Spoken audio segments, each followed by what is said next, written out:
కాంగ్రెస్ పార్టీని కుటుంబ పాలన అంటారు. మా కుటుంబం త్యాగాలు చేసిన కుటుంబం.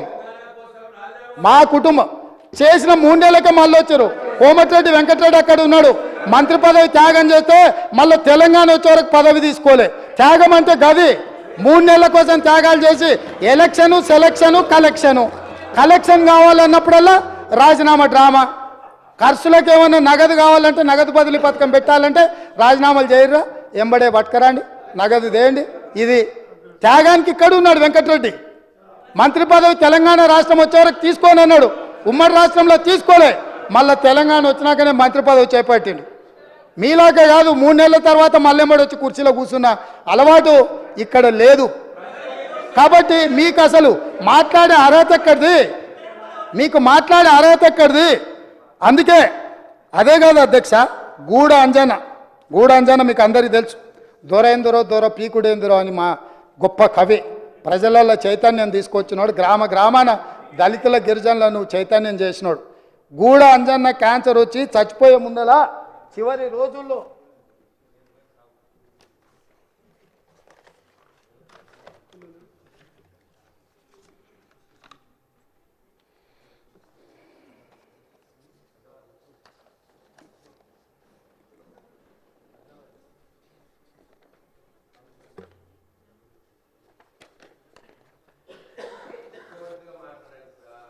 చూపించి మాట్లాడదామని నీకు, ఎందుకంటే ఆధారాలు ఉంటే కానీ నీకు ఆనదు కదా.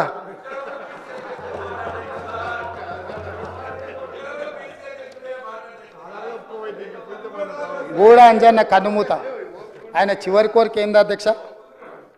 పక్షవాతంతో బాధపడుతూ ఆసుపత్రిలో చికిత్స పొందుతున్న సమయంలో ముఖ్యమంత్రి కేసీఆర్ను చూడాలనే చివరి కోరికను అంజయ్య తన కుటుంబ సభ్యులకు తెలియజేశారు. మొదట అంజయ్యను పరామర్శించేందుకు కేసీఆర్ వస్తారని సీఎం కార్యాలయ సిబ్బంది చెప్పినా తర్వాత రాలేదని భార్య హేమమాలిని చెప్పారు. గూడ అంజన్న చివరి కోరిక ఒక్కసారి కేసీఆర్ను కలవాలి, పలకరించాలి అని. గూడ అంజన్నను పరామర్శించడానికి కూడా రాజసౌధంలో నుంచి వీళ్ళు బయటికి రాలేదు అధ్యక్ష. అంటే ఈ తెలంగాణ సమాజంలో కవులకు, కళాకారులకు వీళ్ళు ఇచ్చిన గౌరవము, మర్యాద, గూడ అంజన్న పరిస్థితే గిట్లుంటే తెలంగాణలో పరిస్థితులు ఎట్లున్నాయో మీరు ఒక్కసారి అర్థం చేసుకోండి అధ్యక్ష. నేను ఎందుకు చెప్తున్నా అంటే వాళ్ళలాగా మేము కాదు అధ్యక్ష. గద్దరన్న వినతి పత్రం ఇద్దామని ప్రగతి భవన్ ముందల పోయి ఎర్రటెండకు మిట్ట మధ్యాహ్నము 3 గంటలు అక్కడ నించుంట కూడా లోపలికి రానియలేదు అధ్యక్ష. గద్దరన్న చనిపోయిన రోజు ఆసుపత్రికి వచ్చి పోలీసులు అక్కడి నుంచే శవాన్ని ఇంటికి తీసుకెళ్ళి అక్కడికక్కడ దాన సంస్కారాలు చెయ్యాలనే ప్రయత్నం చేస్తే మేము అక్కడికి వెళ్ళి నిలబడి గద్దరన్న శవాన్ని తీసుకొని వచ్చి ఎల్బీ స్టేడియంలో పెట్టి ప్రజల సందర్శనార్థం పెట్టి లక్షలాది మందిని తీసుకొచ్చి సందర్శించే విధంగా చేసి గద్దరన్నకు నివాళులు అర్పించే అవకాశం తెలంగాణ సమాజానికి అంత మేము ఇచ్చినాం అధ్యక్ష. 10 నిమిషాలు చంద్రశేఖరరావు గారికి గద్దరన్న శవాన్ని అయినా నివాళులు అర్పించడానికి సమయం దొరకకపోతే వీళ్ళ తెలంగాణ ఉద్యమకారులను గౌరవించేదని మీ ద్వారా అడుగుతున్న అధ్యక్ష. అందుకే ఏ గద్దరన్న పేరు చరిత్రలో ఉండొద్దని వాళ్ళు అనుకున్నారో, ఏ గద్దరన్నని చరిత్ర పుటలలో కప్పేయాలని చూసినో ఆ గద్దర్ గారి పేరు మీదనే నంది అవార్డులను, నంది పురస్కారాలను గద్దర్ పురస్కారాల కింద మార్చి శాశ్వతంగా ప్రతి సంవత్సరం గద్దరన్నను స్మరించుకునే విధంగా వీళ్ళు వద్దనుకున్న అందశ్రీ జయ జయ తెలంగాణ వాళ్ళ చెవులల్లో మారు మోగాలని ఇవాళ మా ప్రభుత్వం నిర్ణయాలు తీసుకున్నది అధ్యక్ష. ఇవన్నీ మా నిర్ణయాలు కాదు, ప్రజల యొక్క అభిప్రాయాన్ని మేము శాసనం చేసినాం. ఇది ప్రజల తరఫున ప్రజలు ఎన్నుకున్న ప్రభుత్వం, ప్రజాప్రభుత్వం చేస్తున్న ఒక మంచి ప్రయత్నం అధ్యక్ష. ఈ ప్రయత్నాలను అభినందించకపోయినారు అధ్యక్ష. వాళ్ళకు మనసు రాదు, లేకపోతే వాళ్ళకు ఉద్దేశం లేకపోవచ్చు, వాళ్ళకు వేరే మేము ఇక్కడ ఉన్నామని చూడడానికే ఇష్టపడకపోవచ్చు. ఈ కుర్చీలో పేదవాడు ఒక రైతు కొడుకు ఇక్కడికి వచ్చి కూర్చోవడం కొంతమందికి నచ్చకపోవచ్చు. వాళ్ళకి ఏమంటారు ఏంది జీర్ణించుకోకపోవచ్చు. కరెక్టే. మావాడు ఉంటాడంటే ఆ రైతు పిల్లగాడు ఉన్నాడు ఏంది, నేను నా కళ్ళతో చూడలేదు, నాకు ఈ శిక్ష వద్దని మీరు అనుకుంటే నేనేం చేస్తా అధ్యక్ష?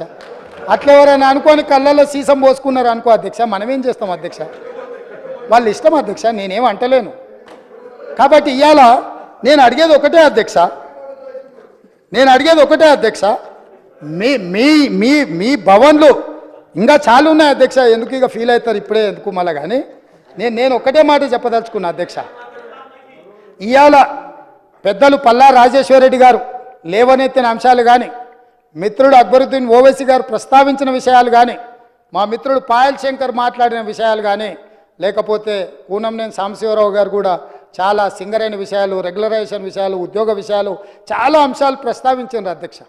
వాళ్ళందరూ ఏవేవైతే అంశాలు ప్రస్తావించారో వాటన్నిటిని కూడా మా మంత్రివర్గం రాసుకున్నది, మా ప్రభుత్వం రాసుకున్నది.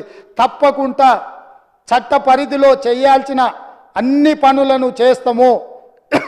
మేము మీ నుంచి సహకారం ఆశిస్తున్నాం.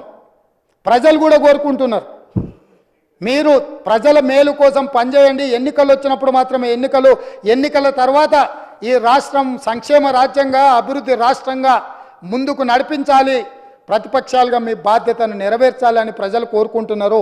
ప్రజాభిప్రాయానికి భిన్నంగా మీరు వ్యవహరించి రాజకీయ చదరంగంలో మేమేదో ఎత్తులేస్తాం, పై ఎత్తులేస్తామని ఒకవేళ మీరు అనుకుంటే మంచిది, అది కూడా చూద్దామని చెప్పి తమరి ద్వారా వారికి చెప్పదలుచుకున్నారు.